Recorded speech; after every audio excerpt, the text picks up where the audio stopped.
Well, folks, welcome back to another episode of Expected by Whom. I'm Prashanth Iyer, and with me, as always, is Sean Shapiro. And we are going to be previewing the conference finals to kick things off here. So, Sean, let's start out west, since that's the series that wouldn't have kicked off just yet.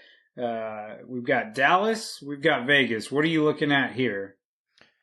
It's a series that I think is a lot more fun than people, at least on a national scale, want to give credit for. We're talking about two teams that play fast, two teams that play a similar style. In that regard, we've got some good storylines there.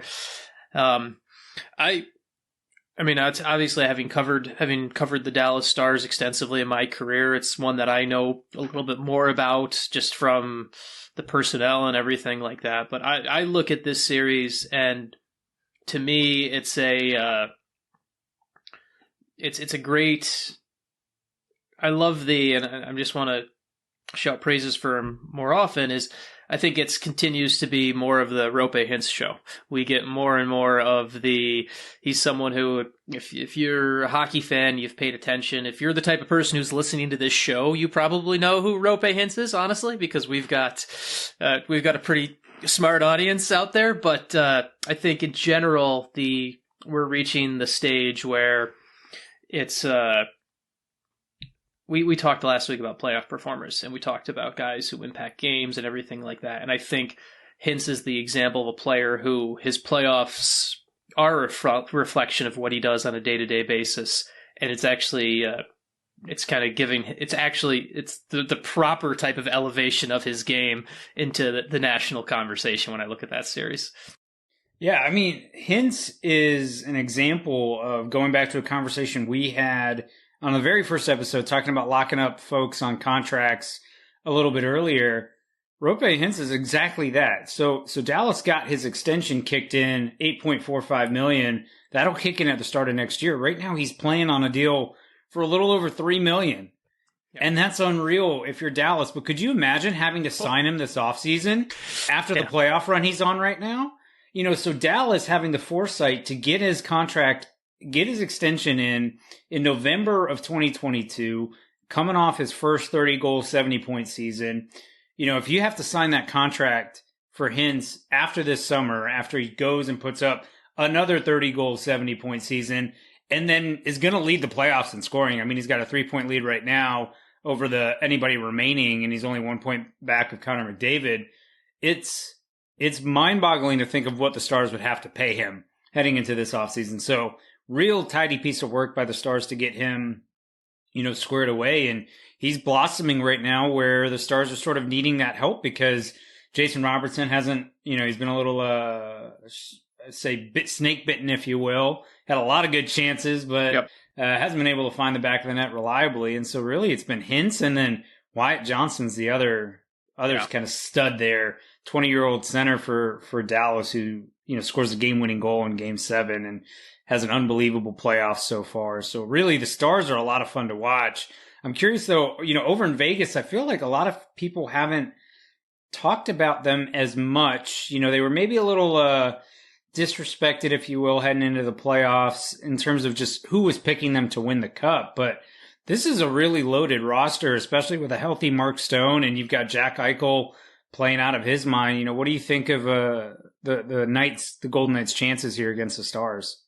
I think this will be a great series. I mean, it's kind of one of those where you look at it really is like the coin flip series. It's you go and that's what you want for a conference final. You don't want to go in thinking, oh, one team is a heavy favorite. You want to be surprised. You want to be entertained. And I mean, it's been, just as a hockey fan, right? It's been so fun to actually see Jack Eichel play in the playoffs, right? To think that this is Jack Eichel's first playoff experience is a ridiculous commentary on what happened in Buffalo, but it's true.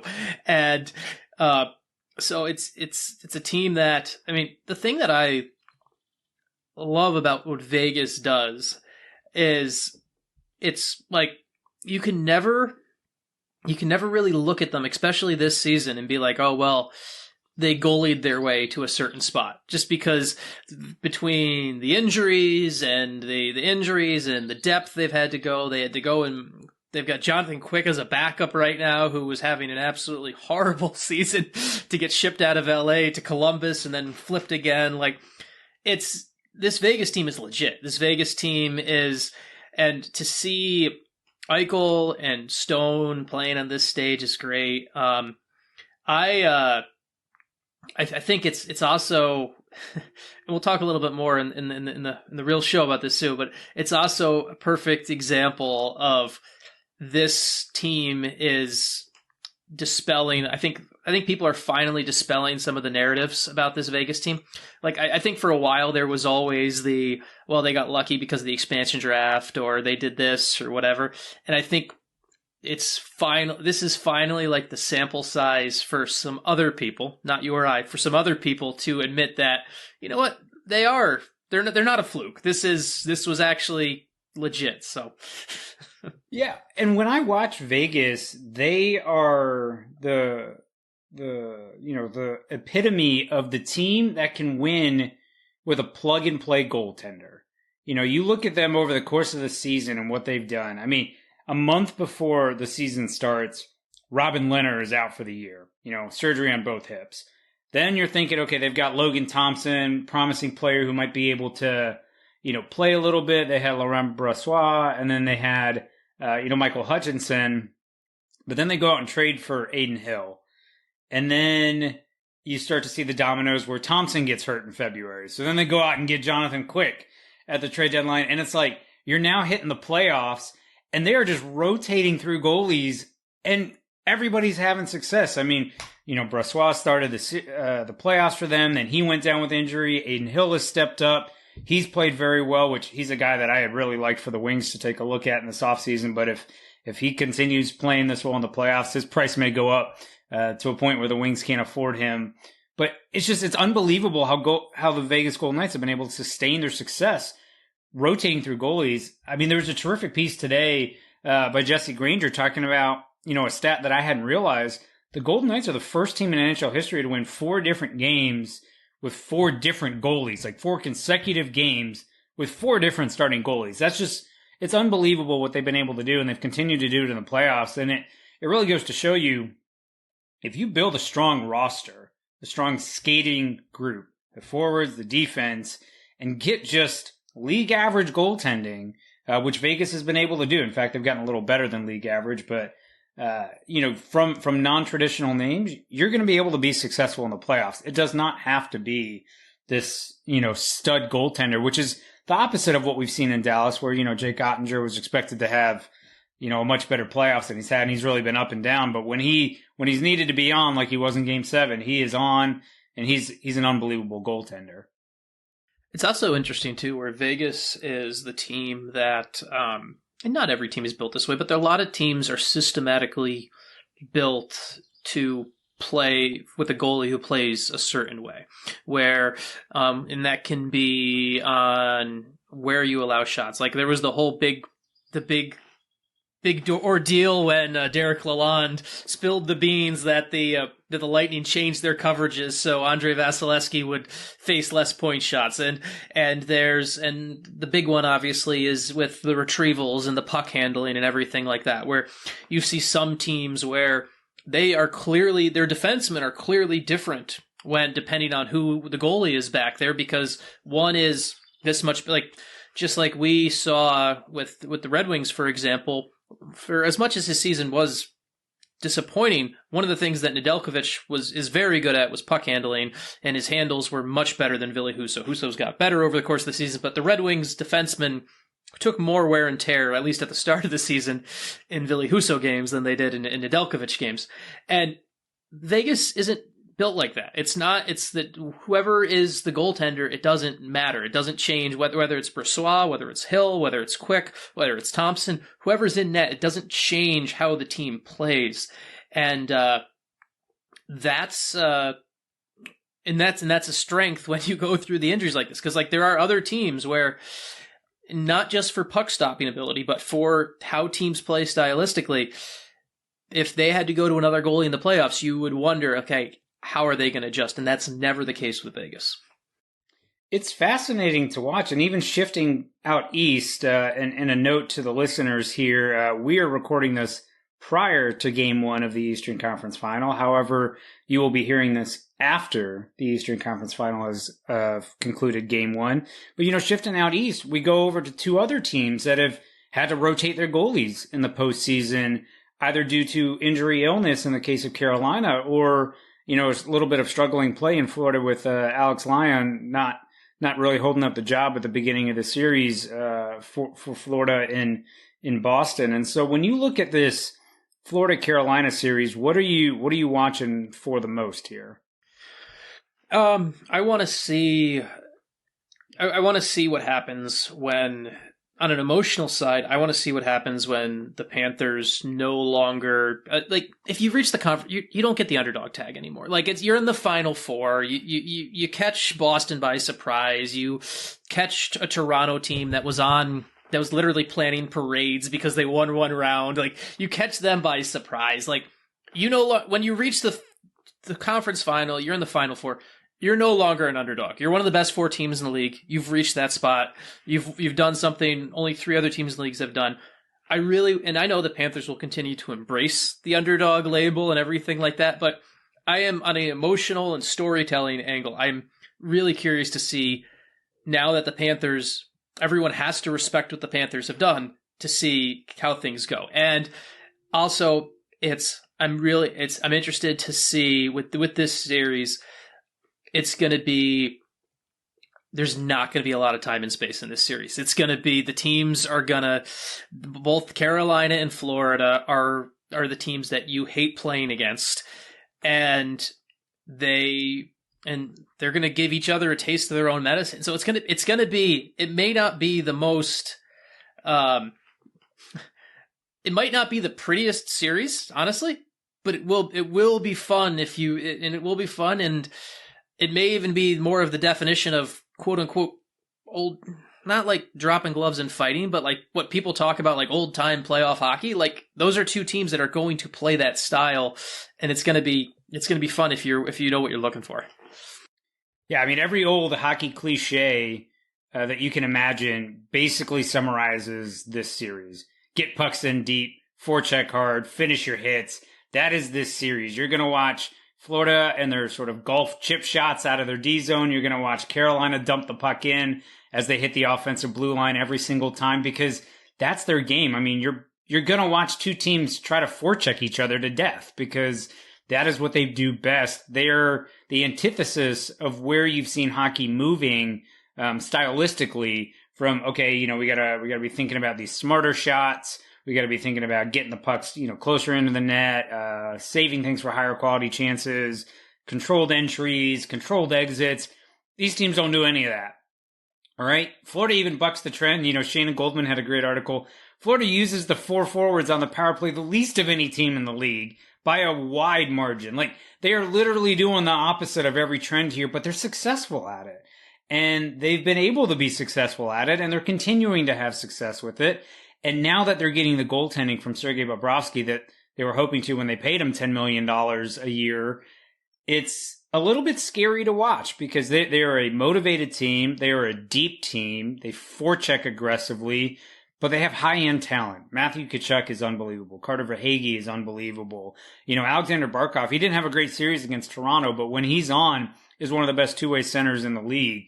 They've just got so much talent baked into that roster that they're a scary team to watch when they're firing on all cylinders. And then you sort of contrast that with Carolina, a team that a lot of people wrote off with all their injuries.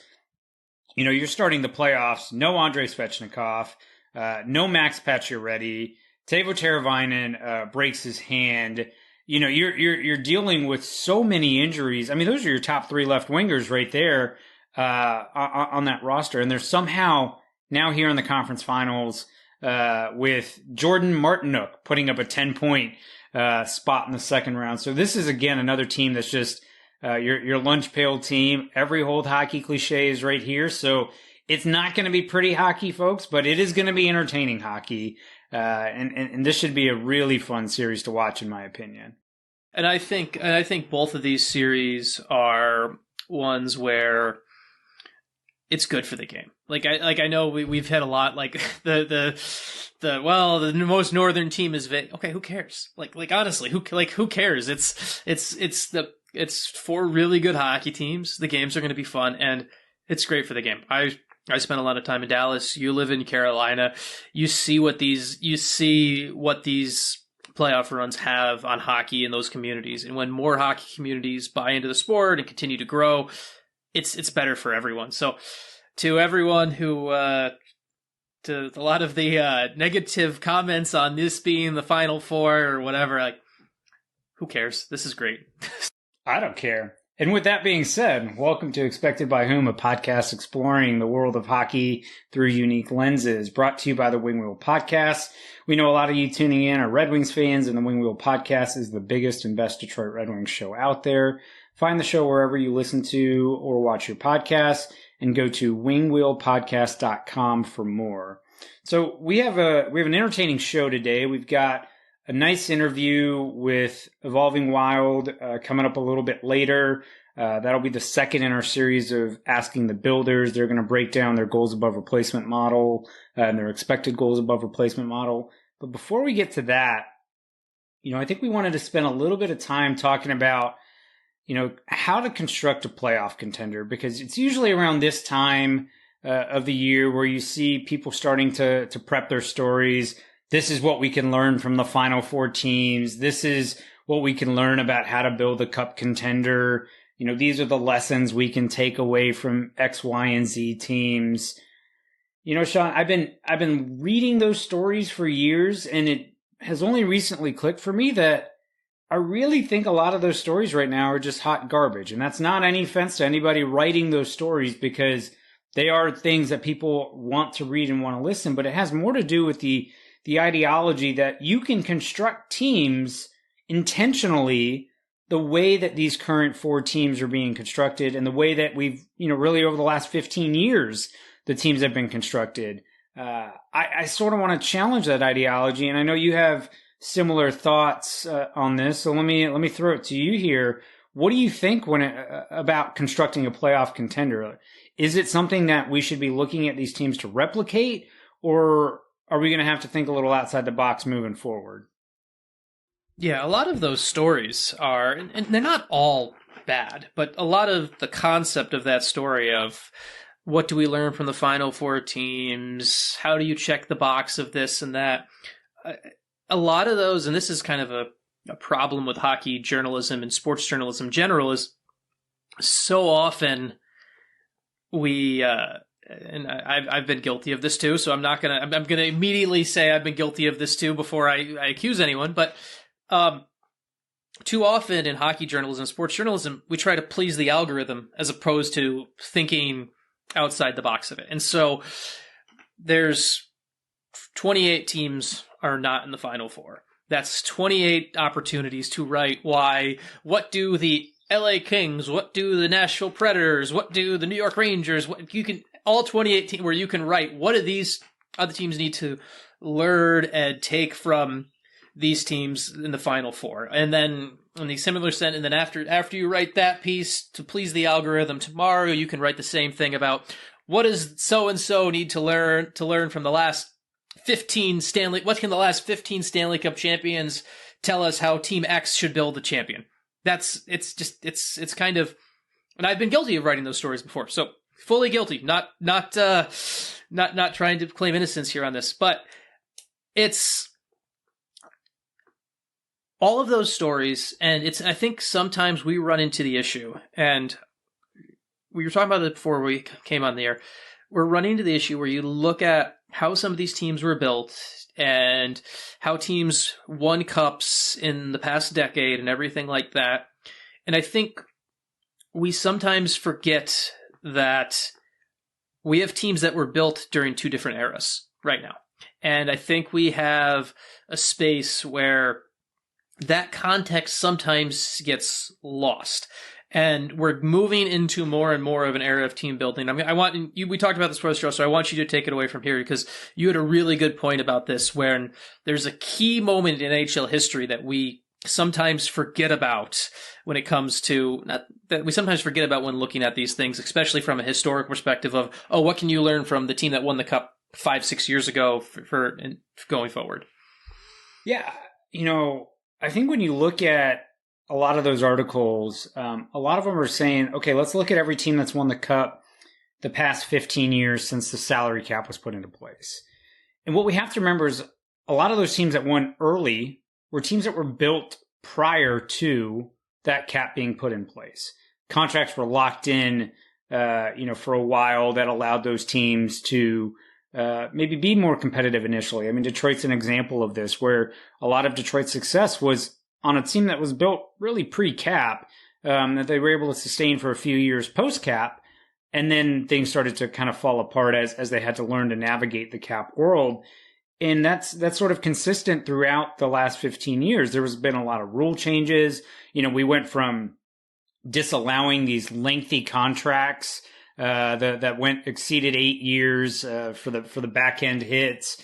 Those ended up being disallowed. But there was people like Alex Ovechkin that were on those, and Henrik Zetterberg was on that. And there were teams that were allowed to be competitive because they took advantage of that. And so really, when I step back and take sort of the 10,000-foot view of Stanley Cup champions over the last 15 years, I sort of come up with two buckets of champions. Either champions that were built largely pre-cap, that were able to sustain their roster for the first several years in the post-cap world, or it was teams that were winning draft lotteries, whether it was one draft lottery or multiple draft lotteries in a row, like in the case of Edmonton winning 3 times. What ends up happening is that's not a method a team can intentionally construct a team nowadays. With the way the NHL has changed the lottery rules, with the way the NHL has changed the frequency of how often a team can win, you cannot intentionally build a team the same way that the teams that won previously have been built. And I think that's a really important thing to say when you're evaluating these teams here.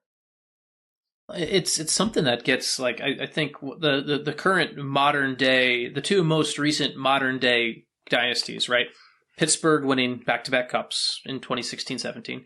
The Lightning winning back-to-back cups and then reaching the Stanley Cup final last year. And then even go back to earlier in the 2010s, the Chicago Blackhawks. All of them won the draft lottery. All of them won the draft lottery or built around number one picks. Obviously, with Pittsburgh, an entire era, we had the whole coming out of the lockout, right? We had the whole Crosby draft that everyone was in. Pittsburgh won the big one. Chicago, they got the number one pick coming this year, and we're reading all the stories, appropriately so, about how it's the first number one pick since they had Patrick Kane.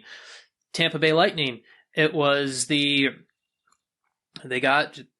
obviously give Steve Yzerman a lot of credit for building down there, but he stepped into a situation where they had drafted Victor Hedman and Steven Stamkos already. So it's hard to when you go back and you look through teams, and even the teams that, and even the teams, even Colorado. Like, I know Colorado fell in the lottery when they drafted Makar at 4, but it's hard to find a team that hasn't picked in the top 4 or 5 and won a cup. Like, you go through, like, I mean, the one outlier, just going through the list, I'm trying to think, like, I mean, St. Louis is a bit of an outlier of a team, I guess, maybe, from 2019. That's probably one of the few, but overall, like, the modern day NHL, and it's why the draft lottery was so big when it is and everything, it's, you have to get the luck on the ping pong. I mean, you have to get the luck on the ping pong balls there. Yeah, it's either you have to get the luck on the ping pong balls, but I think with the recent changes to the draft lottery, we're going to start seeing more and more teams have to find different ways to be competitive, because you're not necessarily walking into the draft lottery with the odds that you used to have. So, for example, we talk about Tampa winning the draft lottery with Steven Stamkos. Tampa in 2008 had a 25% chance of getting Steven Stamkos, right? That's, for the worst team, up until this past year with Montreal getting Slavkovsky, that wasn't the case.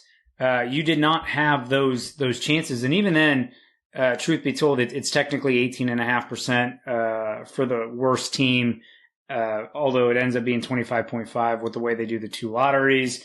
But you have to go all the way back, to 2008 and see that those teams had a 1 in 4 chance of doing that. So that was a much more viable strategy you could potentially bank on compared to, people know this all too well in Detroit. Over the last 7 years, the odds of the Wings, or the probability that the Wings should have won first overall at least once in the last 7 years is nearly 50%. Like, that should have happened. It's a coin flip that it should have happened, but unfortunately that's not the way it breaks. And so I think what you're going to see is as teams go on, we start to get more and more data with these lottery changes. We get further removed from the teams that had, lingering players or rosters related to pre-cap, like the Crosbys being drafted pre-cap and Malkin and whatnot. I think what you're going to end up seeing is more rosters like Seattle, more rosters like Vegas, where they've had to get creative in the way they construct their roster. You and I were talking about this with Vegas. Nobody has manipulated the cap more than Vegas to find ways to squeeze dollars, to find ways to add in free agency. We always talk about there's this kind of common adage across the league that, the best way to build your team is through the draft. And, you can't really spend aggressively in free agency. You can't spend a lot in trades. Vegas has said, no, we're going to do all of that. And we're going to spend a lot of money doing it. And we're going to find ways to nickel and dime to save to get us as much money as possible. So I think you're going to see unique ways of teams really being constructed. But for me, the most important thing with all of those articles that are always written is we have to remember that hockey is a high variance sport. The best team does not always win. In fact, the best team rarely wins. Michael Lopez, for those of you who are familiar with him, he's a director of analytics in the NFL. He has a very famous chart talking about how long would the series need to be to basically guarantee that the best team wins. And in the NHL, it would need to be a best of 51 for the best team, for the better team to really win at the same rate that the NBA's best team wins in a best of 7. That's how crazy variant hockey is. And so we have to remember that even though these teams got there to the Final Four, made it to the championship, that doesn't mean we should learn stuff from them. That may just mean they have the variance and the bounces go their way. Then I think it's important for us to try to isolate what the important lesson is on things. I was talking to someone from the Seattle organization last week during their series with Dallas, and they brought up the fact that the Kraken, partially because of necessity, they didn't have the superstars, they didn't have that. They felt they needed to build a team that was more a quote-unquote playoff style team. They felt that that they were going to approach their roster construction that way. It was going to be 4 lines, and they looked a lot at what Carolina's did and Carolina's and kind of how Carolina has built, and that's how they constructed the team. It was winning winning a Pacific Division title, while nice, is not important. And that's something where we kind of talked about this when another past episode of the show, we talked about the President's Trophy and the teams and everything like that. But you look at the teams, the 4 teams left, and one of the things all 4 have in common when it comes down to how they're built in construction, they all put an emphasis on playoff hockey over the regular season. And even though I know Vegas was the number 1 seed in the Western Conference, the way Vegas has effectively manipulated the cap, Vegas has been there. They've gone, and handful of times they've intentionally played with a less player and put themselves in emergency situations so they could handle the cap situation and everything like that. That could have lost them games. That's something where winning or losing a game and playing down an extra skater, playing down a skater in February or December, it doesn't matter if you can put together the best lineup when there's no salary cap in the spring. And that's the way Vegas was built. Jim Nill, to give him a ton of, and someone who has built the Dallas Stars, and one of the things that Jim Nill is actually a pretty good example of someone who was in Detroit, took a lot of the lessons probably from the Wings' success and tweaked them slightly. There have definitely been some mistakes made at the same time. There's no debating that. But in general, there's never been a focus in Dallas on how do we win the Central Division. It's always been, from the mantra from the beginning has always been, how do we be a tough out in the playoffs? Sometimes that leads you in the right way. Sometimes it leads to trades for Evgeny Dadonov and stuff like that. Sometimes it leads to bad contracts for Ryan Suter. So I want to be clear that there are, like, sometimes the mantra doesn't always lead to the right results, but that's the way Dallas has approached things. How do we be a tough out in the playoffs? Florida won the President's Trophy, decided we're going to completely pull the plug on that team, and we're going to change to a style because we saw we weren't a playoff hockey team. So Carolina, while they haven't won a cup yet under Brendan Moore as a coach, playing a style where it's like, okay, this is how you win cups. That's to me one of the biggest kind of takeaways from this Final Four is you look at how they're built, and while throughout the season we all looked at the Bruins and everything was all shiny and exciting about that, these teams didn't care about that. And like in Seattle, reaching the second round is a perfect example of that.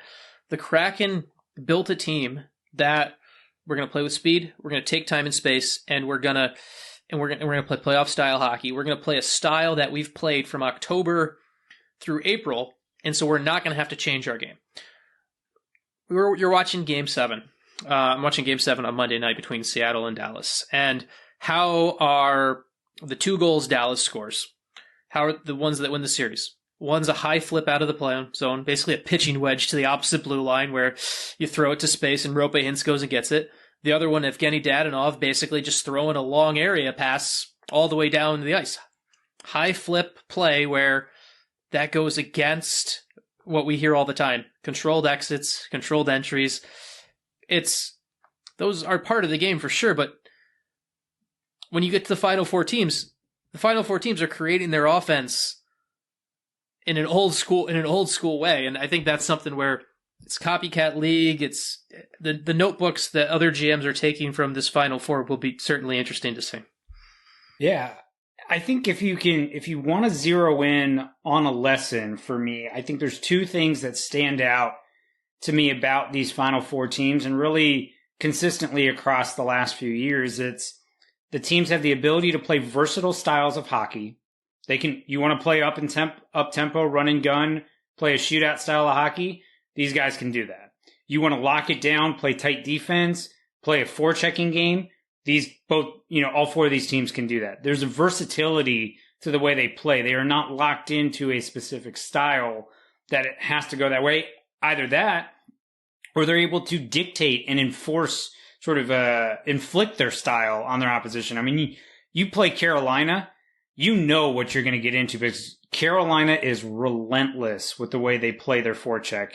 You have to be mentally prepared, and it does force some of those teams to actually change how they want to play. But I think ultimately being able to play a versatile game is something that's common amongst all these teams. But the other thing that I think stands out is when you look at the construction of all of these teams, I think the biggest thing is they minimize their weak links. There are not weak roster players playing big minutes on these teams. They have players that are at least league average, if not better, basically playing up and down the lineup. And what that allows you to do is if you minimize the amount of weak links you have, that gives you a better opportunity over time to eventually take advantage of those bounces. And I think that this gets into this whole strong link, weak link debate that comes into hockey a lot. And a lot of people think it's a strong link sport where your best players are sort of what carry you. I think that's true maybe in the regular season and over the course of 82 games. But in the playoffs, the less weaknesses you have, the better your chances are to capitalize on those bounces. And because it's such a high variance environment, such a high variance situation, if you don't have kind of any, defects in your armor, you are more likely to take advantage. And I think that's the common thing across these teams here is you're not seeing that, whereas other aspects of those teams broke down. Toronto's depth scoring was gone. Boston's goaltending rotation broke down. You sort of look across this and you see that's where the weak link started to show up, and that hasn't been the case for these Final Four teams. Well, yeah, it's a weird way to say it, but it's the biggest weakness almost of the Final Four teams is Dallas's reliance on Miro Heiskanen's minutes and him playing as much. And we saw that. We got a golden example of that when he got hurt and left the game, and then Seattle basically ran Dallas out of the building in that game. And it's the case where of the other three teams don't rely on one defenseman to basically carry everything the way Dallas does. And so Dallas is the one team where you have more of that fatal flaw where if something happens to Heiskanen, are they really that good of it? The back end's pretty rough. That's just the reality of it. The other four teams, you look at that and you're like, okay, it's Vegas. You're like, okay, obviously Pietrangelo is the big name, but they're not. I like Haig and Whitecloud as a third pairing, as much better third pairing than what Dallas has, like for example. And so you have this whole system where, in general, of the Final Four teams, the weaknesses are less. And then the other thing about it too, and I think this is something that teams in general have kind of, some have figured out and everything like that, and some are better than others. You can find these market inefficiencies of players where you can find these players who fill these roles. And to use Vegas as an example, they're not holy cows, for lack of a better word. They're not the spot where, like, if and I don't have the Vegas contract situation right in front of me, but like Teddy Bluger's playing on the fourth line in Vegas or whatever. Teddy Bluger scores 6 goals the next round or whatever. That doesn't mean Vegas now is going to give Teddy Bluger a lifetime deal in Vegas. I'm like, okay, that's great. We'll find the next Teddy Bluger. Maybe he's playing for Henderson. Maybe we'll find him on the waiver wire. Well, like that's the space where these teams have exploited market inefficiencies, where you have the big guys you build around, the Stones, the Stones, the Eichels of the world, and you go and get them. But you also understand that finding the space between the league average, like there's a big jump, right? Like I know hockey's a team game and everything like that, but there's probably a pool of players where you're like, okay, these are the guys who clearly in the top tier players in the world, but because of how random the game is, someone from a lower tier can move into that. Someone from a lower tier, someone in the top tier can just have a bad night. I think just understanding that you don't need to get overly attached to, you can move players in and out, and you can understand that it's kind of a cruel thing at the same time. It's like why Vegas we see guys axed and moved out of Vegas all the time. Like it can feel kind of cruel, but in process, it makes sense, where it's like you're understanding that the average hockey player is better than they've ever been before. And therefore, we can find another player like that. And maybe we even have that player in the AHL and they just didn't get their opportunity. I think the teams in the Final Four, some a little bit better than others, have looked at that and embraced that more than some other teams in this league right now. Yeah, I mean, you're absolutely right. And I think Carolina's a team that's been, basically the poster child for this, with how much they turn over their roster year after year. I mean, you're seeing Niederreiter goes out from last year's team, and now there's, they're bringing in Stefan Nason to play, and all of a sudden he's playing big power play minutes for the Hurricanes in the playoffs and is doing what he needs to do. So they've really been a team, I think, over the years that has done exactly what you just said, which is find a way to continue to bring in these guys at the right prices, not getting overly attached to certain players, knowing the right times to sort of fold in the guys on ELCs, knowing when they need to step away from a contract. I think they've done a tremendous job of all of that, and they're really a poster child of it. And so, really stepping back and taking the lesson from this segment, it's do not believe everything people have told you. You do not have to listen to history. You do not have to learn history to avoid the mistakes in the future. In this case, I think the best thing moving forward here is just have an understanding of the landscape and where you're heading and how these teams are evolving to fit that new landscape. And those are the lessons that you should be chasing after, not necessarily the ones that have previously been touted as the reasons why those teams won. I think we have to embrace the variance, understand that getting in is very important because that's what allows you to take advantage of the variance, minimize your weak links, and then beyond that, be able to play a variety of styles or have such an impactful style that you inflict it on every team that you play against. And if you do those things, then you're potentially a team that can be a sustainable playoff contender.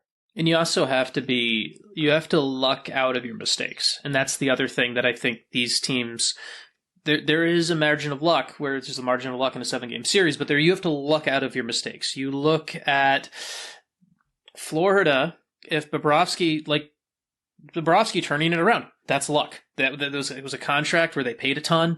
It really didn't work. They were going to go in with Lyon playing, and he did start the series, but Bobrovsky lucked them out of that issue. You look at Vegas, where there's been some gambles on things where they've hurt their reputation a little bit. I've talked to some agents before who, frankly, Vegas has scared off some people because they don't treat you like you're always going to be there and everything like that. And so, but they've kind of overcome that.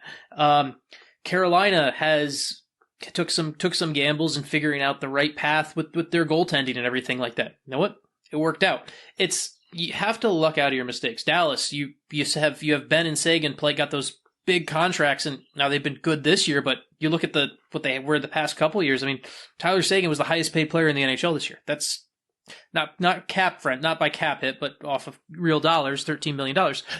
You kind of grow from your mistakes, and you got to luck out of your mistakes. Just like Seattle, who reached a game, who was basically the fifth team in the Final Four because they were their last into Game 7. I mean, I thought they had a terrible expansion draft. Like, truthfully, I really thought they had a bad expansion draft. Like, the fact that they took some players in the expansion draft and they never even they took no one from Columbus. They took a guy, did not qualify him, he just went right back to Columbus. I think you have to luck out of your mistakes, and some teams are luckier than others in that way. And I look at it that way, where it's like, you also need the other one last thing on this, because it's been the coaching triangle for this playoff is interesting, because obviously it's Pete DeBoer against his old team. Bruce Cassidy was in Boston last year and is now in Vegas, and you have Paul Maurice left Winnipeg last year to go to Florida, and then obviously Rod Brind'Amour is going to be in Carolina for forever. They may just how it's sometimes college football teams name the coach's office after a legendary in Carolina, that's probably what they're going to do. The day Rod stops coaching, it'll be like every single time they announce and the Rod Brind'Amour Carolina Hurricanes head coach, that'll be the title there. And but so the coaches in the coaching in this, there's two things for me that I've noticed about it. It's they stick to what got them there, and it's not generally a group that overreacts to win-loss when it comes to personnel decision. A lot of hockey coaches, we won, we can't change it. I know, I covered Jim Montgomery for a while. Jim Montgomery, if a team won, they weren't making a change. If a team lost, they were making changes. I covered Lindy Ruff too. Lindy Ruff, the team lost, they were making a change. Team won, they weren't making a change. I think we see all four of these teams in the final have made roster changes or been willing to make adjustments even after a win. And that tells me more about a coach than what you do after a loss. It's easy to make changes after a loss. It's easy to throw stuff at the wall and see what sticks. But if you're making changes after a win, that tells me you have a better understanding of the why and how something happened, as opposed to reacting to just the result. And I think the 4 coaches in the conference final have done a better job of that than the typical league norm right now. Without a doubt. So there you have it, folks. You have to make your own luck. You have to have the coaches that understand their teams and their rosters, and most importantly, you have to minimize your weak links. And so with that being said, we would like to avoid being a weak link for the Wing Wheel Podcast Network. So if you'd like to support our show, subscribe to the Wing Wheel Podcast on Patreon. That's patreon.com/wingwheelpodcast. By subscribing, you're not only unlocking more great benefits like Wing Wheel Podcast exclusive Discord, which has an Expected by Whom dedicated channel, bonus episodes, and more. You're also supporting us as we're a part of the Wing Wheel Podcast Content Network. So now we're going to shift gears. We're going to go into that interview with the Evolving Wild twins. It's Josh and Luke Younggren. And they're going to, again, as I mentioned at the top of the show, they're going to go over their goals above replacement model, their expected goals above replacement model, talk a little bit about the strengths and limitations of the model, and then ultimately how folks should best utilize their data. Is it as simple as throwing up a chart and saying this is what it is, or should there be a little bit more nuance that goes into that? And so with no further talking from me, we'll go right into that interview.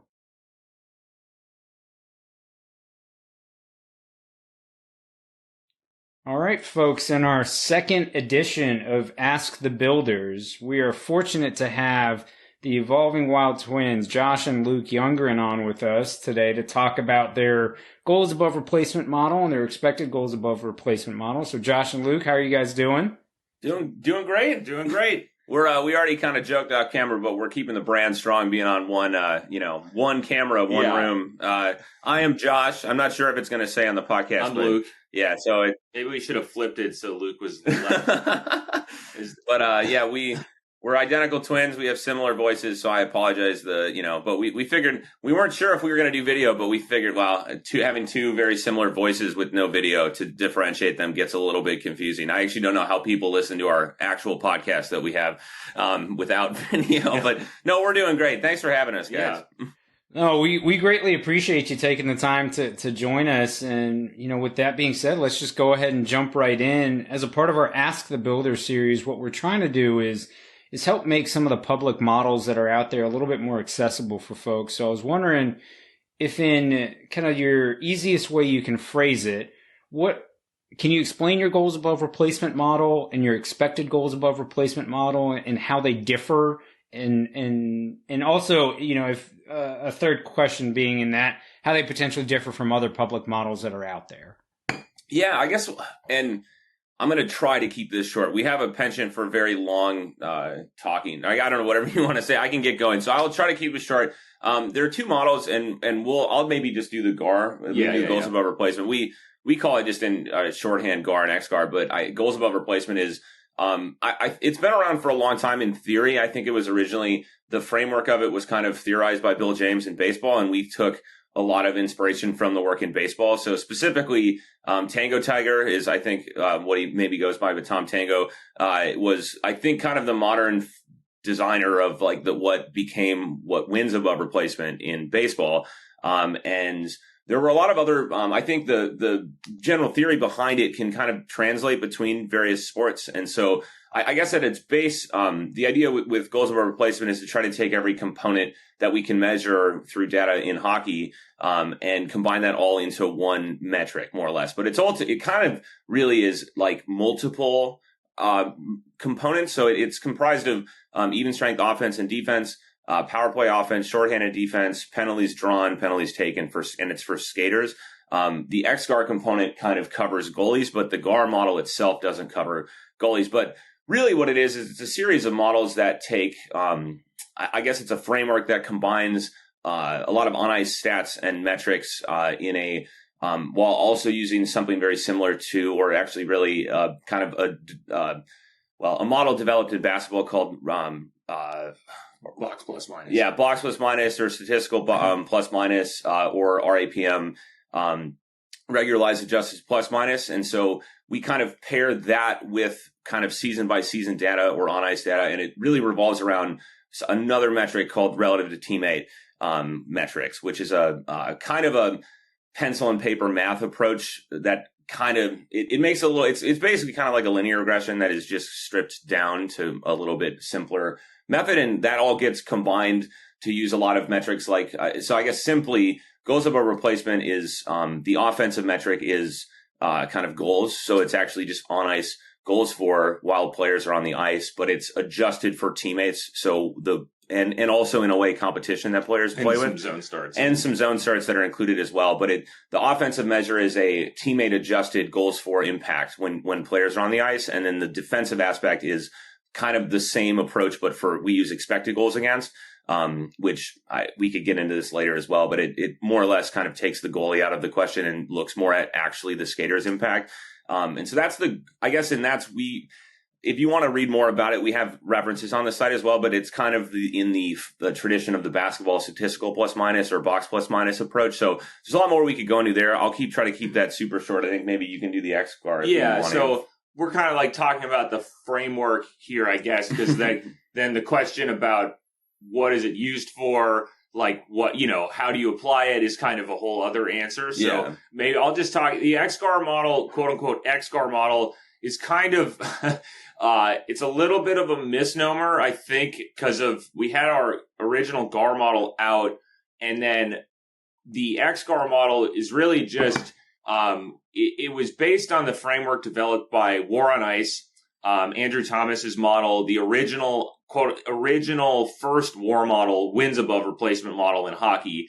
If people remember the kind of one of the original hockey stats websites, like quote unquote analytics, was developed by Andrew Thomas and then Sam Ventura and Alex Mandrycky. And the goal was to develop a wins above replacement model. And so the framework laid out by Andrew Thomas in their Road to War series is kind of the inspiration for that model. And then also the goals above replacement or wins above replacement model on Corsica.hockey by Manny Perry.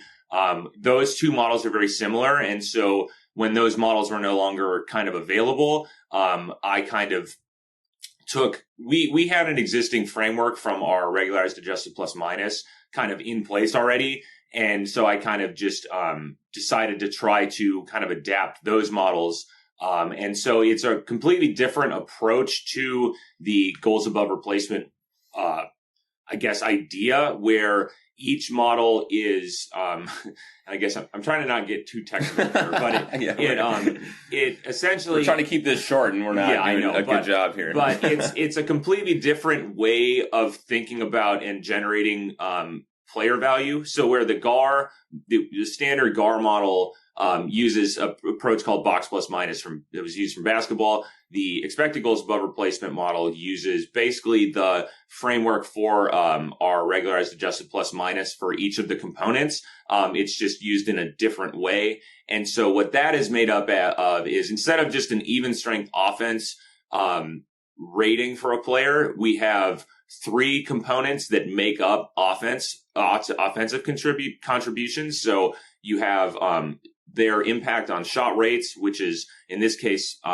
all so bad. Fenwick. It's Fenwick. What is unblocked, that? Unblocked shots. And then so you isolate, quote unquote, their impact on shot rates, and then their impact on shot quality, which is expected goals with the rates part removed.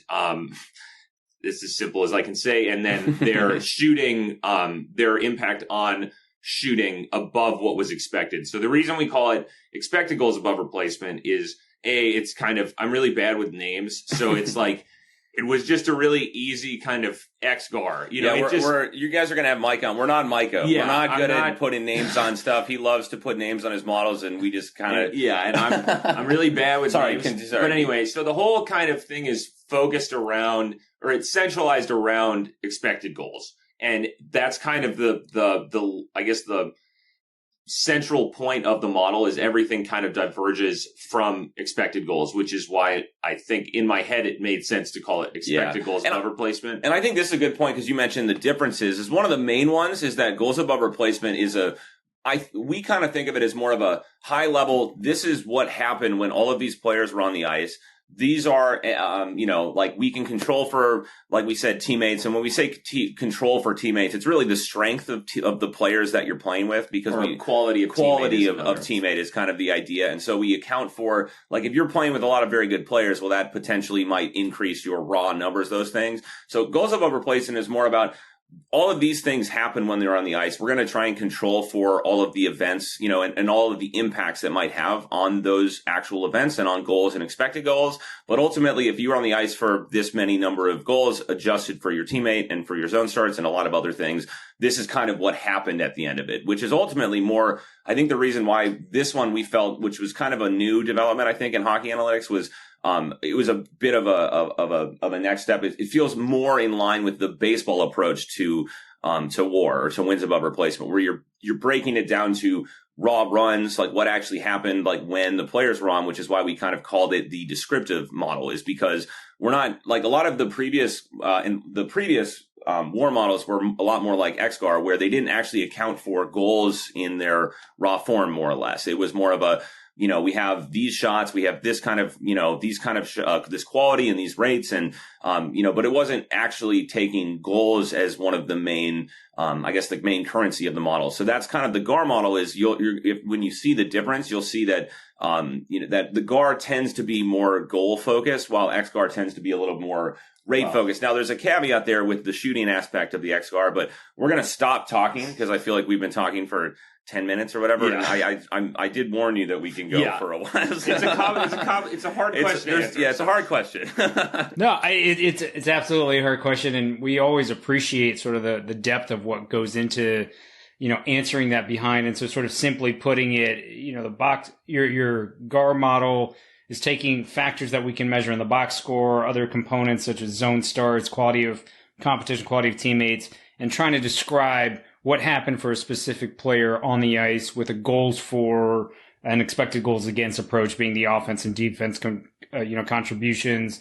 Whereas xGAR is sort of taking a blend of three different, models, potentially looking at three different things where you're having shot rates, quality, and then finishing talent sort of all incorporated in there, and looking maybe more at what should have happened. Yeah. Is that fair to say? Yeah, I think I like to think about it.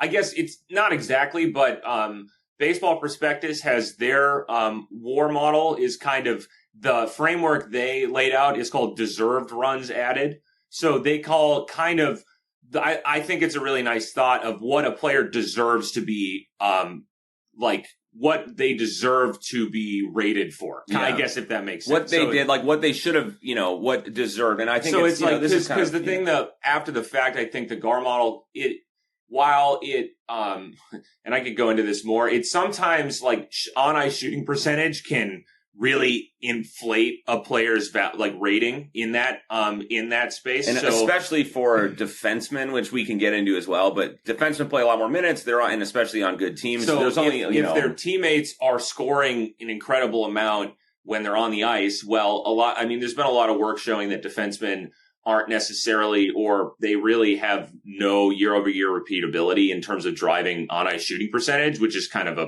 weird thing that it's just kind of there. But so sometimes, and on the flip side, if a player has an extremely low on-ice shooting percentage, like their team doesn't score at all when they're on the ice, you can see that in small samples. I think that Nino Niederreiter's season with the Islanders right before he was traded was it was a crazy stretch of bad luck when he was on the ice. Their team just didn't score. And so his GAR numbers look terrible, which is so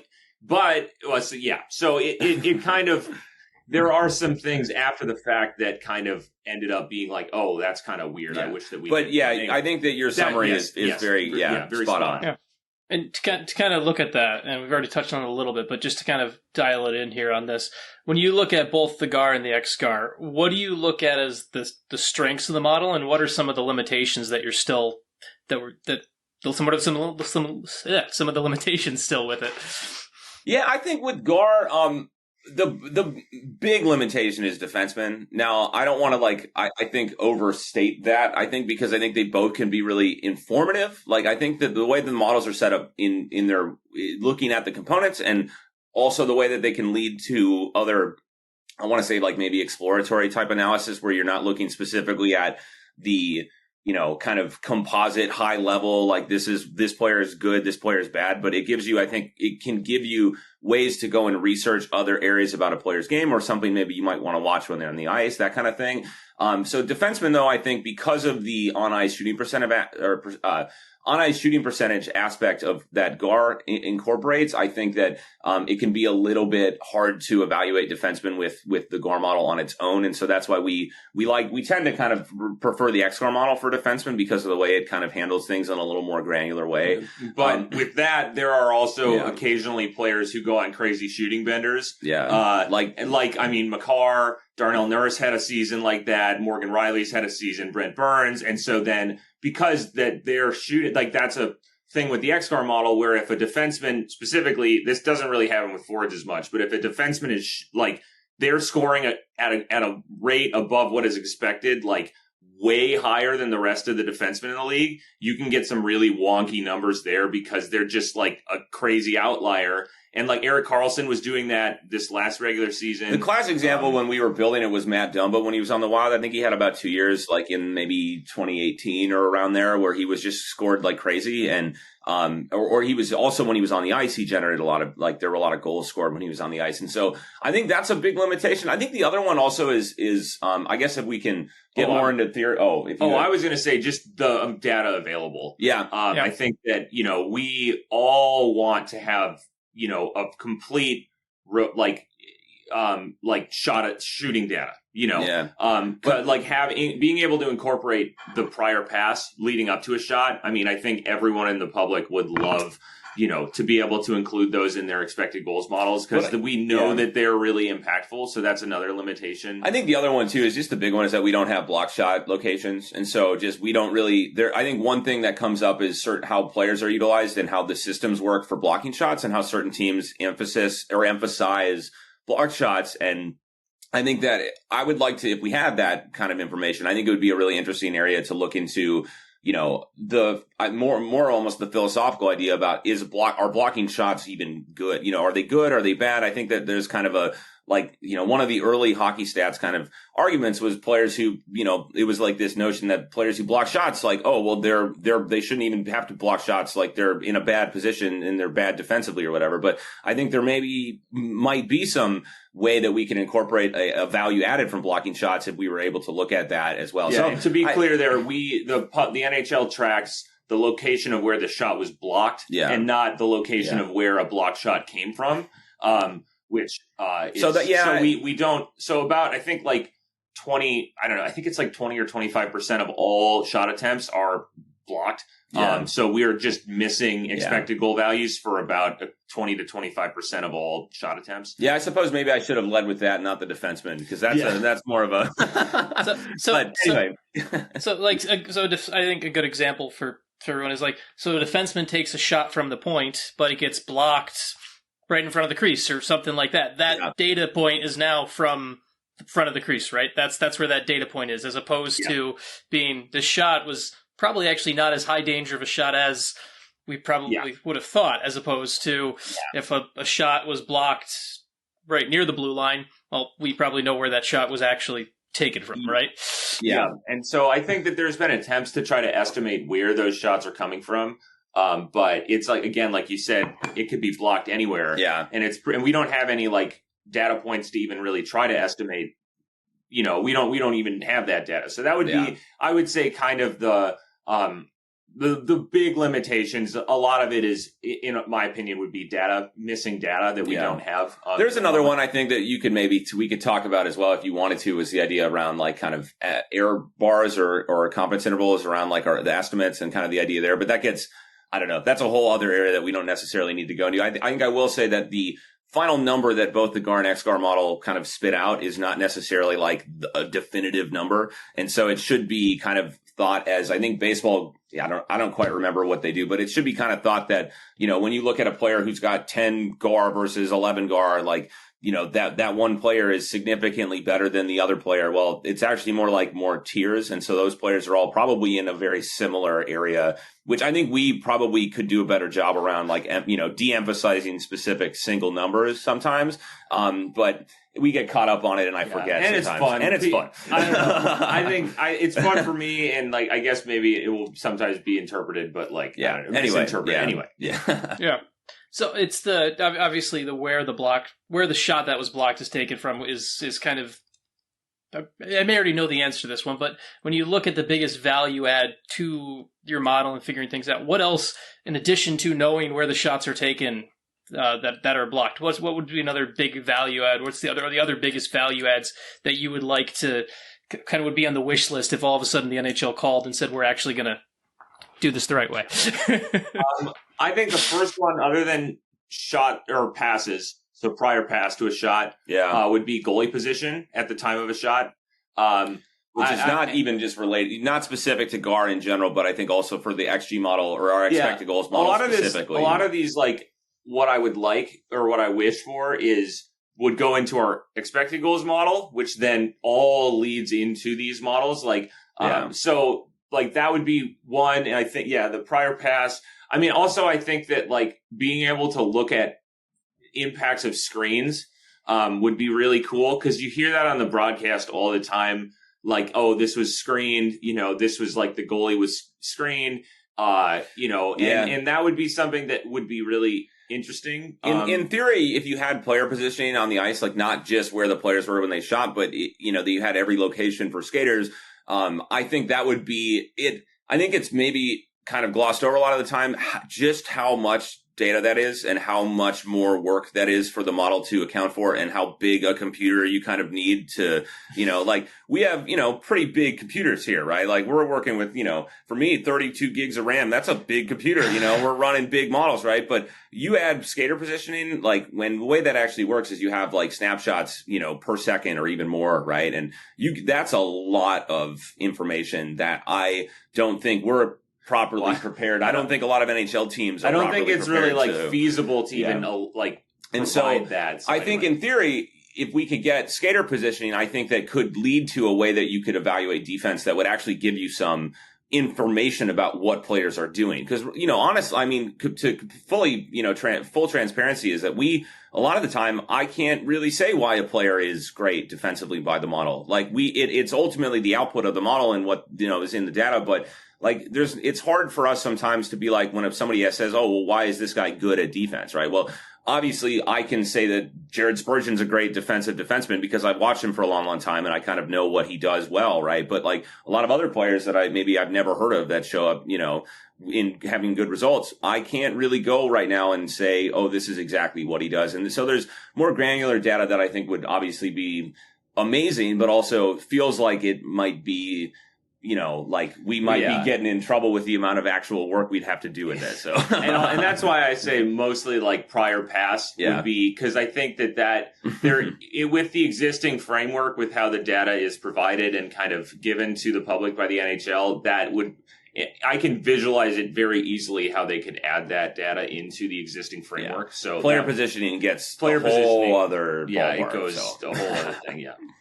You kind of touched on a really good point where you're like, there's some guys where you may know because you watch them all the time, and there's some guys. But I think one of the things where when it comes to using the GAR and the xGAR from my perspective, when I look at your stuff, it's something where I use it more from a introductory standpoint of like, hey, this guy is doing this. Now I'm going to isolate that on my own when I look at it as someone who covers the sport. And am I, for lack of a better word, that's the right way I should be using it to enter a conversation, right? Absolutely.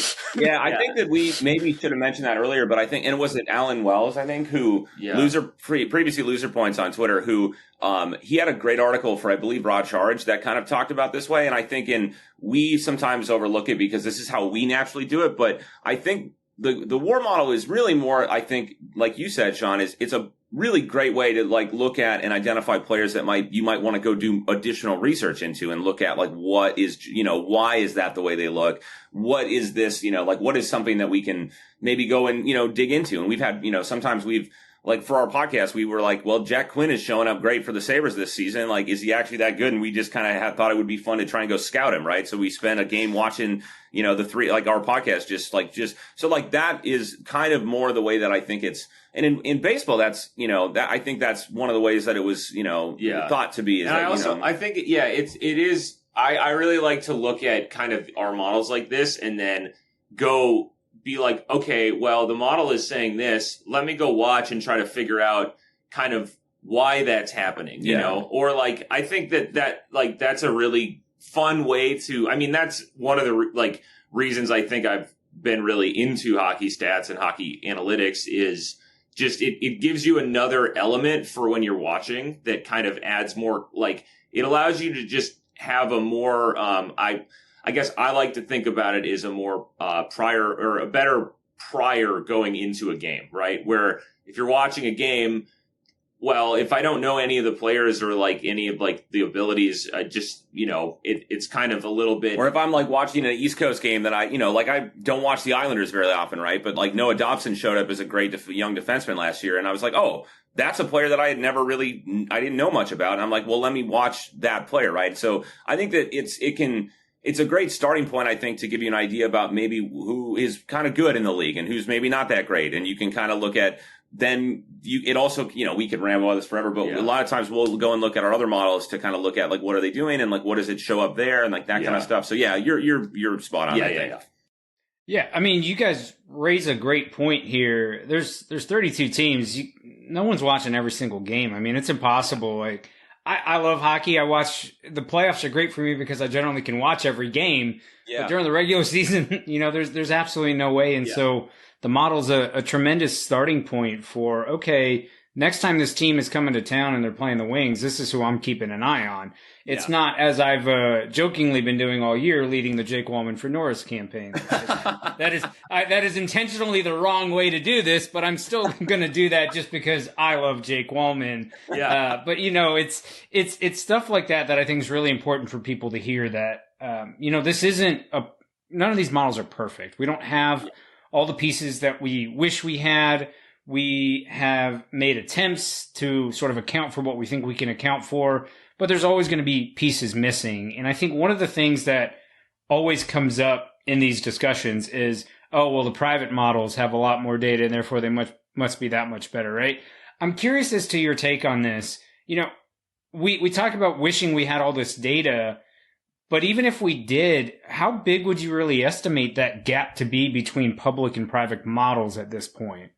Yeah, I think it's a really great question. I mean, obviously we don't work for teams. We don't have access to, the more granular stuff or like the video tracking stuff, the current player tracking stuff. So we can't really know. But, in my experience with modeling, like it starts to get close to diminishing returns in a way when you just add more and more stuff. Now, obviously, I think that like we mentioned already, like the data is a little bit more, it's a little more robust. I think that it's video tracked instead of human tracked is one thing. So like that might be a way that, it gives a little bit more, stability to maybe year over year tracking and like trends that maybe the NHL has changed. But I think that it's different, I think, for teams because teams have a different, I think, at least what I'll say is I think that teams have a different use for the data than the general public or fans or writers or whoever do, right? Is that teams are specifically looking at their team, but also like, who would be good on their team? Like what would fit for the system? Like what can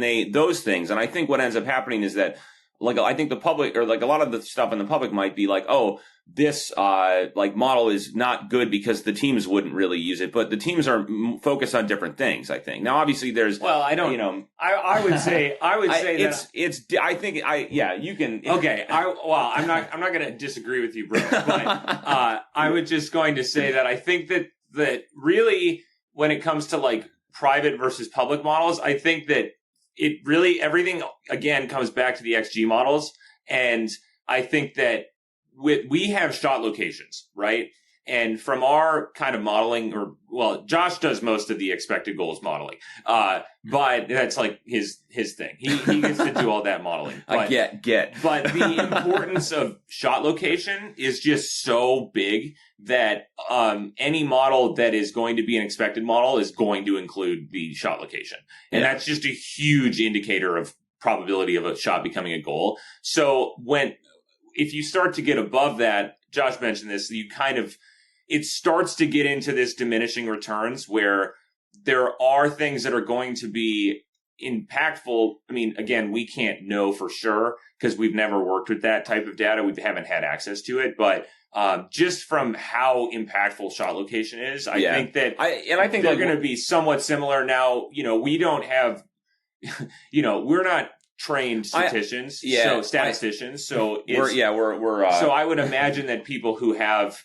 advanced degrees in statistics might have a lot better and more experience with making more advanced statistical models, with more data. Yeah. So I'm not going to say that they're not better.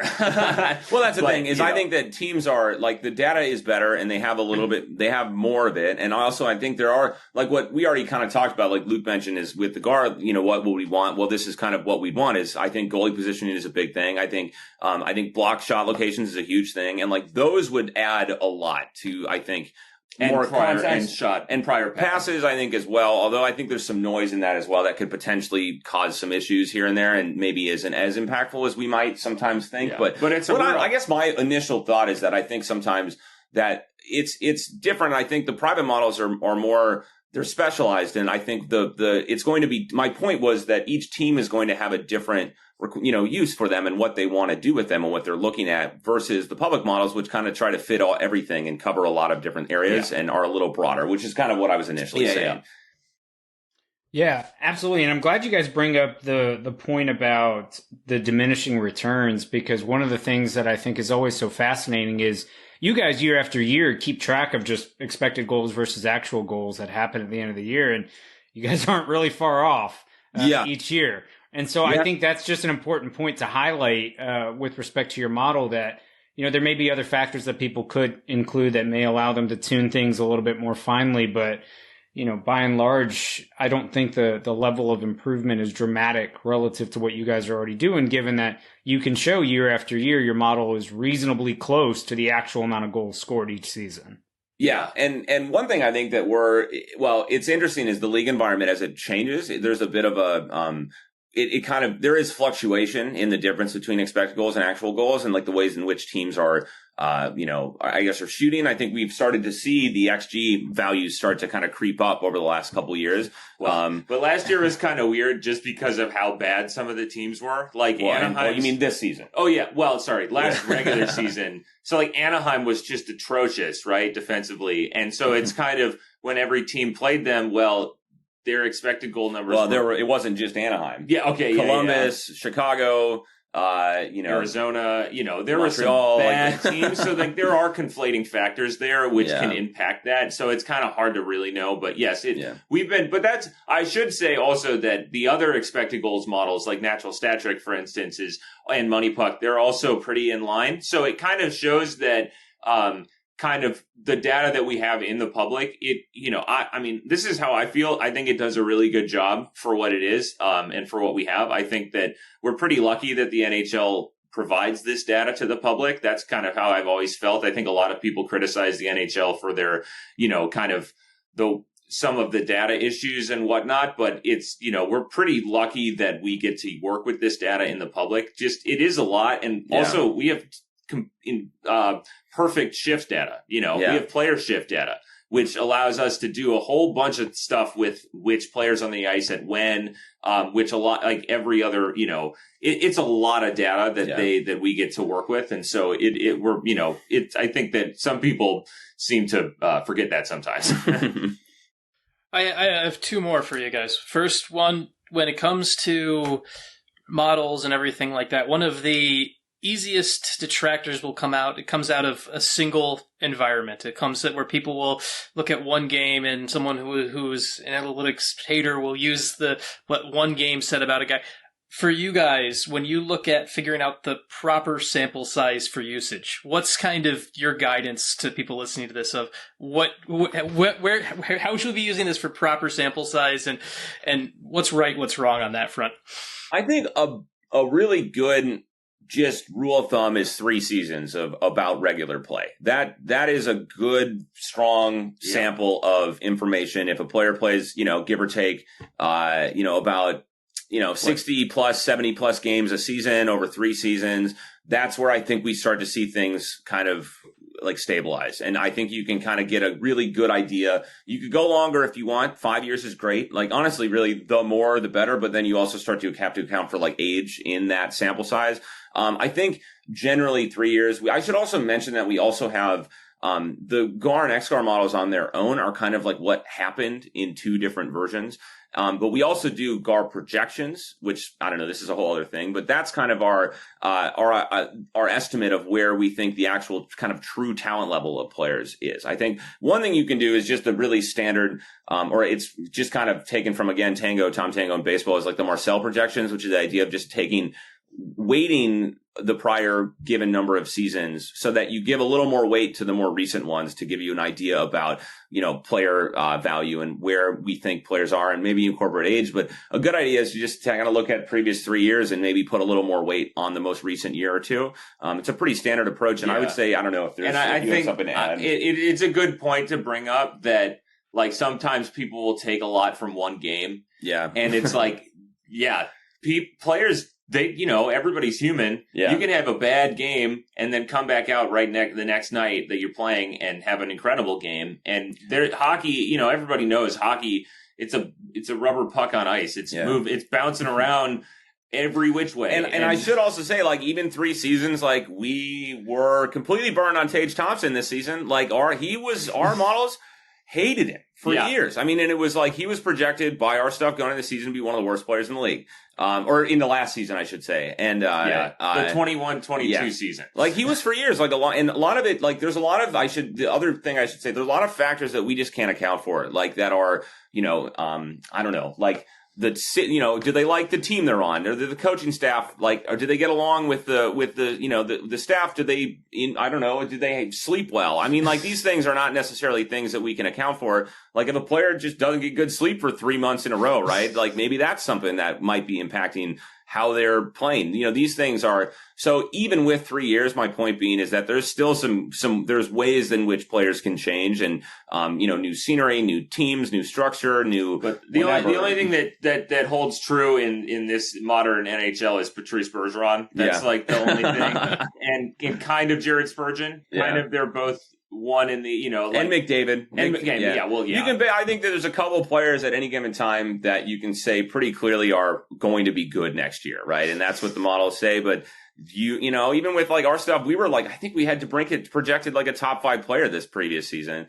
Not to criticize our, stuff. It's great. Don't, I'm just kidding. But I mean, that just shows you, like, players changing teams. Sometimes they're going to a comparable system with comparable, players around them, and sometimes they go to a completely different system and they just don't jive, like they don't work well with their teammates, and so it does get really tricky to try to project these things. But usually 3 years is pretty good. and that you put, like, it's funny, like the sleep thing you bring up, like that's kind of almost an entry point for like someone in my position who covers teams and writes story. It's something where that almost becomes an entry point where we should be using these things. Like, you talk to players about sleep. Like, I mean, it's funny where, like, you could say a player as a kid or something like that in the first 3 months, like just random thoughts that there's last one for me. And then, whether it's something maybe you're working on or what is something that you look at within the game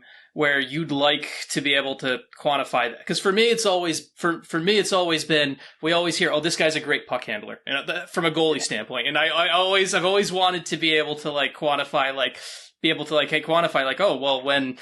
And I always think back to when I covered Dallas at the time, and they had Ben Bishop, who I would watch night to night, who was great puck handling, and then Anton Hudobin would be in the next night, and it was scary, and I wanted to be able to quantify that. So, but for you guys, what's the thing that, whether it's something either maybe you've worked on, or maybe you'd want someone else to pick the work on, where I'd like to be able to quantify this, or I'd like to be able to answer this question. I don't know. I mean, do you have the first thing that comes to mind is, and I guess we're, as people know, we're Wild fans. We've been Wild fans for a long time. I just think that I mentioned it earlier, but I've always been very fascinated with defense, skater defense specifically, and with the ways in which players are able to prevent or control quality. And I think one of the things is I used to watch Mikko Koivu when he was kind of in his prime, and the way in which he played and when he was on the ice, and kind of seeing his defensive results with the Minnesota Wild, especially in kind of his prime. I would love to be able to quantify, what did he do when he didn't have the puck? What was something that how, almost like this, they kind of talk about it, I think, in basketball, is the idea of gravity, or the way in which players are close to one another. I think these interactions with players would give us a lot of context about what skaters are doing that leads to good defensive results when they're on the ice. And I'm not quite sure what that would look like. I don't know if it would be incorporated in these kind of, our GAR or xGAR model, but it might almost be its own thing that would just be specifically for defensive positioning or defensive, awareness. These kind of things I think would be absolutely fascinating, because it would give us, now you hear is well, I don't know what they do good defensively. Just go watch them, right? But if we had something that could be a indicator of where they are when the puck isn't near them, or what are they doing for shift changes, or even like a player like Yarmulke, can never say Yarmulke, which is, he would was the god of defense, right? Everybody knows that, and the model's bad. That's one thing where Bergeron is he wins the Selke every year, and every year he pretty much kind of should be in contention for winning the Selke. Same thing with Yarmulke. There's but there's no defenseman Selke, which there should be. But he would have won the defenseman Selke. More Selke awards for us. To, argue about. But I think for me, I mentioned this a bunch. Well, I was going to say prior pass importance, how much that matters. But I kind of think with some of the data in the public, Sports Logic, they've presented and shown that is very important. So we kind of know that that's important now. But I think that just other than that, I've always been curious about screens, and not to bring that up again, but I don't know. I'm a little bit skeptical about being able to show that actually is important, or that players have, or that players are actually doing that on purpose. Right? I don't know if that makes sense, but you always hear that oh, well, he shot through a screen, but it's was that the intention, or did he just kind of shoot the puck into a bunch of players and hope for the best, right? Is that, that would be something. Is there any signal there over the years about, are these players good at actually screening the puck or shooting through a screen? Yeah. I don't know. That would be kind of, aside from the prior pass importance, it would be kind of screens, because you hear about that all the time, and there's so many goals that are. And obviously, my thing about I want to be able to show why Mikko Koivu was so good. Yeah, right? Yeah, exactly.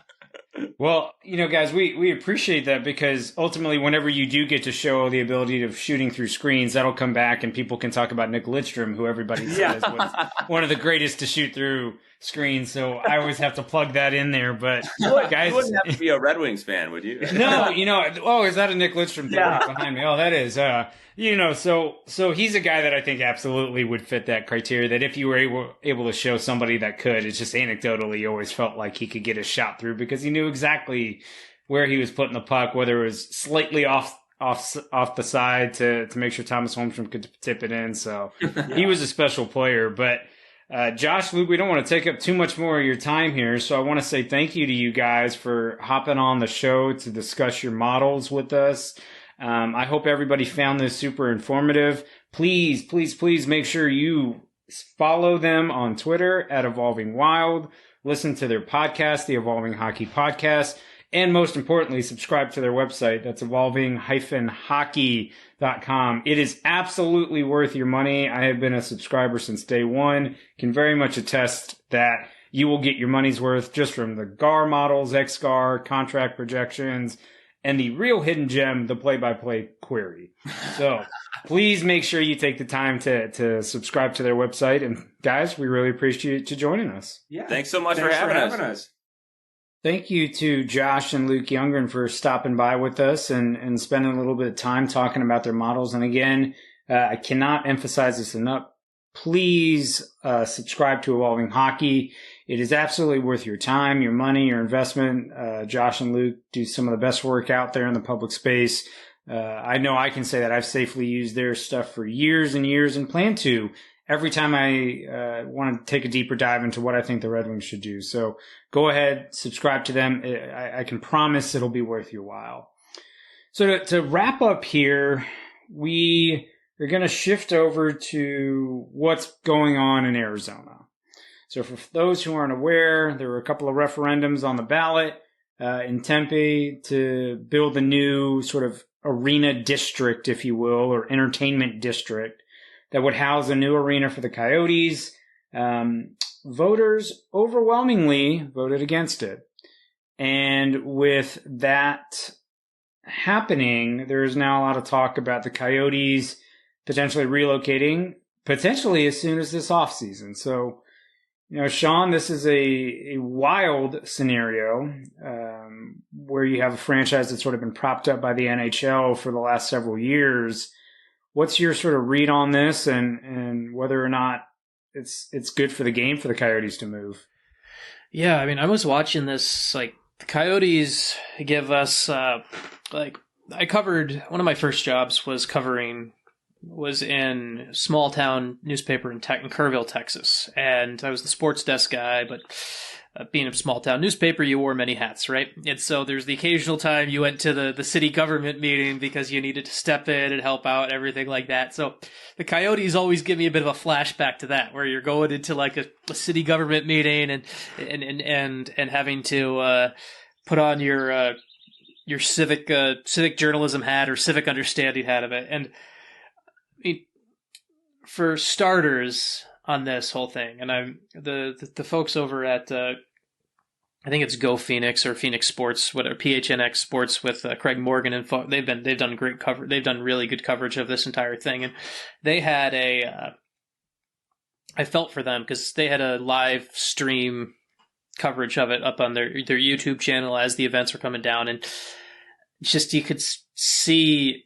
You're watching and they're covering the team, and they have a really good pulse of that hockey community there. And you can just see how deflating it was when almost the rug gets pulled out, where it's like you get told and you think that things are going to work out your way. There's a lot of excitement. For everything, if you want to laugh, you can laugh anything about the Coyotes and all you want. But in general, there's always at least been there's always been that plan, at least there, where you can okay, well, they'll get the building in Tempe, or this will happen, they'll get the building in Tempe. And for the first time in all of this, there's no plan.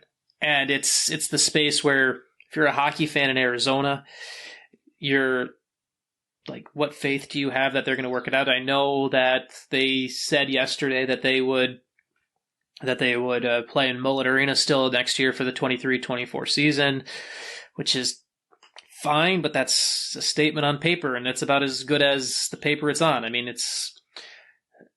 the team could be moved in the next couple months. If you asked me to bet that the Coyotes will be playing Arizona in the fall, I wouldn't make that bet. Not because I don't think they will, but it's just not a safe bet, because they are the league could do it and move it quickly. It's happened before.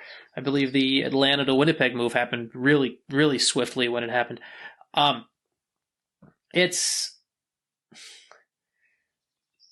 kind of it's funny to talk about this sitting in the Detroit area right now, where there's the U.S. national team development program's 20 minutes from my house. I can drive 30 minutes to Windsor to watch an OHL game. There's college hockey all around it. And it's, unless you've lived in an area like that, like I did when I did in Dallas, and I'm sure you can probably attest to this living in the Carolinas, you don't realize how much the NHL team,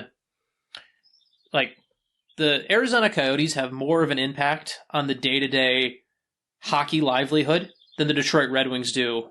It's hockey doesn't exist without the Coyotes in Arizona. Hockey still exists in Michigan without the Red Wings. The Minnesota North Stars left Minnesota. Hockey still existed.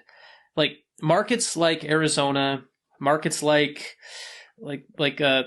Dallas, like any Sun Belt team, you need that NHL team for the sport to grow and take the next step. And it's I feel really bad for Coyotes fans just on the start on that. That's just like the first thing, and it's something where like it's you see people jumping on and say, oh, move them to Houston, move them to Quebec City, and we could talk more about those scenarios in a second. But just to start off, like I really feel for the Coyotes fans because hockey can work in the Sun Belt, and I truly believe that. And I don't think it's not a fair reflection of the Coyotes fans of what happened here. It's just, it is a fair reflection though of the ownership group and how they've done their business. And when you have the reputation you've gained from your dealings with Glendale, and I know the Coyotes will defend the Murillo family and everything like that. But when you have that reputation and you rely on public opinion to decide your future, this is what happens. It's, I think you're exactly spot on. And I first and foremost feel for all of the Coyotes fans out there. I mean, growing up a Red Wings fan, I've been watching the Wings play the Coyotes in the playoffs for 25 years. I mean, you go back 97, 98, the Wings are playing. I mean, those are always such crazy environments. I think back to the playoffs in 2010 and 2011, the whiteouts that they used to have there. I mean, that was it was crazy environments. And then that team goes to the conference final in 2012 before they follow the Kings. And you think about what it's done for the development of hockey down there.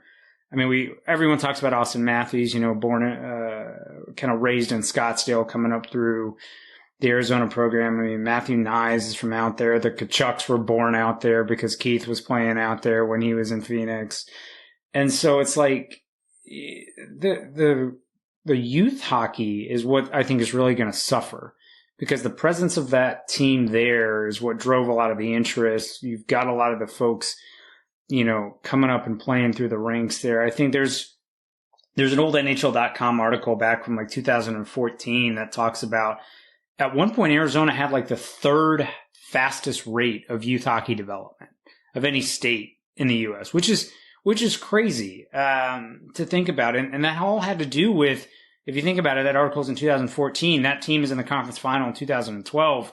Its success sort of leading to the interest and growth of hockey there. And I really think the problems in Arizona fall largely on, the NHL and ownership. The NHL saw the opportunity to take money from an interested owner, and you have an owner right now who is barely putting forth any effort in mustering an NHL roster.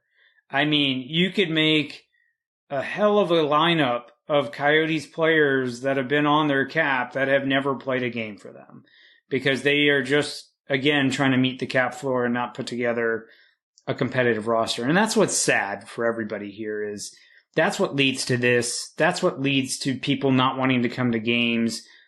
And ultimately, the hockey could absolutely succeed there. It's just you've got an ownership team not committed to doing what they need to do and doing their part for it. And you've got the NHL that's sort of just propping it up and letting it flop along as long as they get some money out of it. And it's sad. It's very disappointing to see this. I hope that something can be figured out. Maybe, the Suns owner can figure something out and, buy the team and renovate the Suns arena down there to be able to have hockey and, put some money into the team and build some excitement. But otherwise, fans are going to lose out on what's going to be a really exciting hockey team pretty soon with Logan Cooley, Dylan Ginther, Clayton Keller's there, and then obviously whoever they pick this year.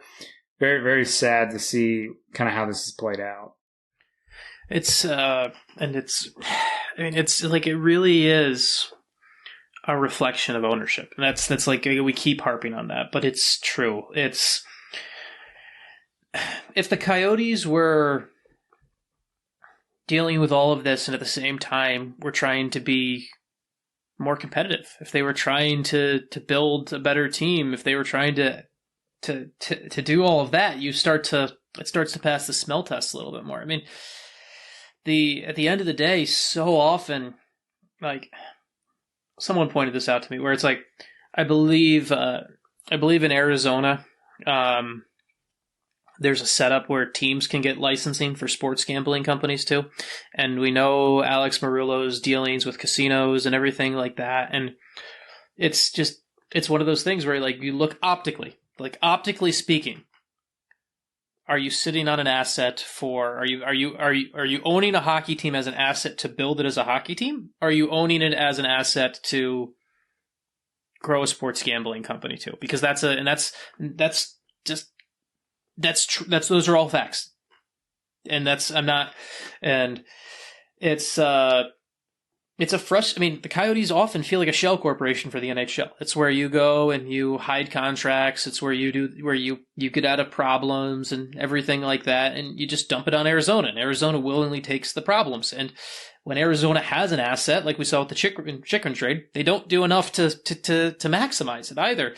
It brings me to the point of like, now you look at, and the other reason one of the reasons Arizona is so valuable to Gary Bettman and the NHL, and obviously I don't have the full legal terms or document in front of me, but part of the value of the NHL, and we see how much is in TV money, and ESPN and Turner are now the two obviously national carriers in the United States, and the American TV deal trumps the Canadian TV deal, as we saw by the Leafs not getting Saturday night earlier in the playoffs. That's everything you need to know about how the American deal is more important than the Canadian TV deal. And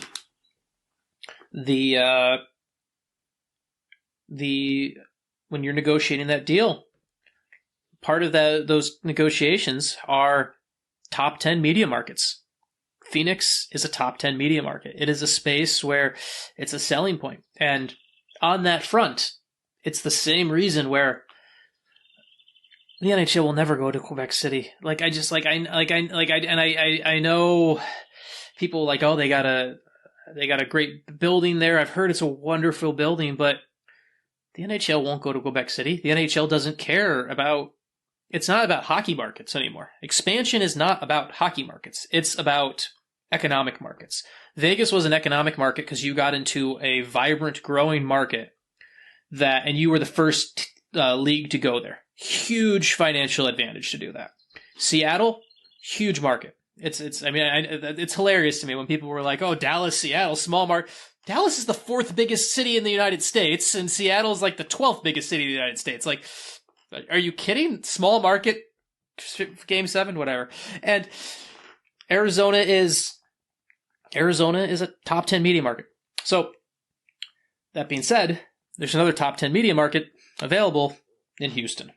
There's a top 10 media market available in Atlanta. Those are the final two, or maybe top 15. I don't have the exact list in front of me, but those are basically the two spaces where if the NHL was like, okay, if we're going to trade out the Arizona media market, and it's going to be an easy like for like in those TV contracts, and we're not going to have to deal with any other disheveling or anything like that, Atlanta and Houston are right there. I know we've heard rumors that they could build now Atlanta doesn't have the building right now, or I mean maybe I don't know the full details, the scope of that building, but in Houston, obviously you'd have to have some finagling around to get the building ready for it. But I do know, for example,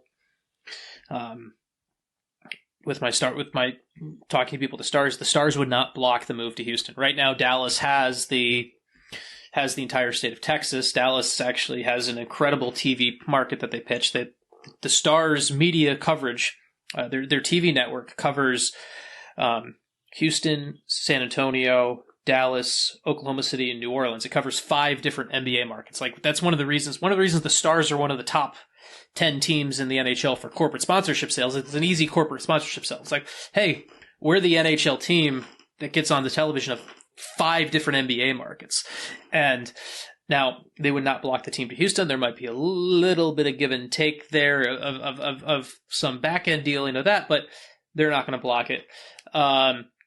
Atlanta, obviously the issue would be it'd be an Eastern Conference team and everything like that, but we know one of the new big corporate partners to the league going forward is based in Atlanta, in Turner too. So I don't ever want to see someone lose a team. It's not fun. You don't want to see that happen. But it's also I don't see a good solution for the Coyotes right now, and that's just the sad reality of this right now. Yeah, I think a lot of what you said really rings true, and I think for me the thing that rings true the most is nothing is going to get better with this franchise with current ownership. When I say that this falls squarely at the feet of ownership, I would encourage anyone to go back and revisit the Katie Strang article on the Coyotes organization from 2021 on The Athletic, basically detailing a long history of dysfunction that's been in that organization since Alex Murillo took over in 2019. It ranges from being late to paying players for their contracts to sort of a toxic, hostile work environment that's cultivated all the way at the top. And so, to me, none of that changes by relocating the franchise. You could relocate it, but if the ownership group is still the same, I don't think anything really changes. You may have a bigger market, which allows people to maybe initially build on a surge of new fandom. But sustainably speaking, I don't think anything changes under current ownership. And that's the reckoning the NHL is going to have to take. Because they took Murillo's money, and he's got a 95% stake in the Coyotes, and so you're gonna have to figure out what you're doing there, because that to me is the ultimate barrier to this team being successful. And I'm really curious of what calls came into Gary Bettman and Bill Daley on Tuesday and Wednesday this week from other boards of governors members, because I've talked to people on the NHL Board of Governors before. I've talked to owners and team presidents who they were okay with the Tempe plan. They were like, okay, it sucks. It's embarrassing for 2 to 3 years, but you know what? Long term, Tempe is a vibrant plan that works. Like, there was some like initial embarrassment of like, okay, 5,000 seat arena and everything like that. But in general, there wasn't the major pushback. Now, it's now that Tempe has been voted down, and one of the most interesting things to me about watching this play out live-ish was seeing Craig Morgan's reporting where the group Tempe Wins, who was really pushing for this, I think it was Proposal 301, 302, and 303, if I think the numbers are right. Their like polling data told them they were going to win by like 10 points, right? Like they were going into this, like they were thinking like it was going to be a victory lap, not just a win, like a victory lap. And then they got crushed by like 15, like it was like a 25 point differential. So whatever polling company they used, just their reputation took a major hit this week. But that data was also the type of data that other owners were getting back from the Coyotes and the league of like, no, look, this is in lockstep. This is going to happen. This is going to be good. And now, the calls and conversations between Gary Bettman and ultimately his bosses, the NHL owners are Gary Bettman's bosses. Let's just to be clear on that. And it's the reason that Gary, like anyone who's like, oh, will Gary ever, Gary protects the NHL owners. And I've actually heard one of the points where someone even told me that everything Gary has done for Arizona has only endeared him more to other owners, because if you own a team and this guy's willing to bend over backwards to protect you, to protect what they did in Arizona, when you have your misstep, Gary's going to have your back. That's like, if anything, it's the proof of life that, hey, I own a team, I have some struggles, I do this or whatever. It's not as bad as the Coyotes, and look what Gary did for the Coyotes. That is a true narrative, and it's a true belief. And so now you take the Coyotes, and this finally you get to the point where other owners are going to call, and we always know. I mean, we all informally know that Jacobs in Boston is really probably the most powerful owner in the NHL, owner of the original 6 team. I believe he's the head of I'm drawing a blank of whatever the executive board is, but he's basically like, it's well believed that he basically is really the most powerful owner in the NHL. And the fact that, so if he calls Gary today and says, Gary, we got to pull the plug on it, we got to move it, all of a sudden calls to Houston and Atlanta start getting more real. And Houston makes the most sense from the geographic, like you don't have to move other teams around. Because we all saw what happened when Detroit was in the Western Conference with times and everything like that, and so it's but to take it back to the beginning feeling on all of this, I really feel for Coyotes fans because it sucks. Yeah, it is a terrible situation. Hopefully, a reasonable resolution comes out of this. But that'll do it for us here today. Appreciate everybody tuning in. This has been another episode of Expected by Whom. And as always, if you have any feedback, comments, questions, please direct those to the direct messages of Ryan Hanna on Twitter. Again, thanks for tuning in, folks, and we'll catch you next week.